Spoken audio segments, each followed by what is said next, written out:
తెలంగాణలో బడిలేని పంచాయతీ ఉండొద్దని సీఎం రేవంత్ రెడ్డి అన్నారు. సచివాలయంలో విద్యాశాఖ అధికారులతో ఆయన సమీక్ష నిర్వహించారు. రాష్ట్రంలో ఎంత చిన్న గ్రామమైనా మారుమూల తండా అయినా తప్పకుండా ఒక ప్రభుత్వ పాఠశాల ఉండాల్సిందే. ఏ ఒక్క బాలుడు కానీ బాలిక కానీ చదువు కోసం ఇతర గ్రామాలకు పట్టణాలకు పోయే పరిస్థితి ఉండొద్దని స్పష్టం చేశారు.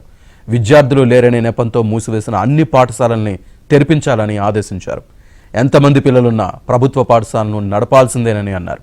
దీనికోసం వెంటనే మెగా డిఎస్సి ద్వారా టీచర్ల భర్తీకి చర్యలు తీసుకోవాలని రేవంత్ ఆదేశాలు జారీ చేశారు.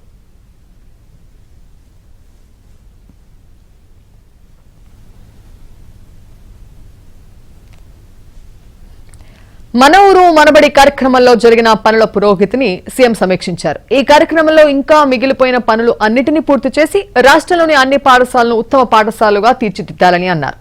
ఉపాధ్యాయుల ప్రమోషన్లు బదిలీల్లో ఉన్న అవాంతరాలపై దృష్టి సారించాలని సీఎం రేవంత్ ఆదేశించారు. బదిలీల అంశంలో ఉన్న అవాంతరాలను అభ్యంతరాలను అధిగమించడానికి ఉపాధ్యాయ సంఘాల ప్రతినిధులతో చర్చలు జరపాలని, ప్రత్యామ్నాయ మార్గాలను అన్వేషించాలని సూచించారు. విద్యాలయాలకు విద్యుత్ బిల్లులకు సంబంధించి కేటగిరీ మార్పుకు తీసుకోవాల్సిన చర్యల గురించి అధికారులకు సూచనలు చేశారు.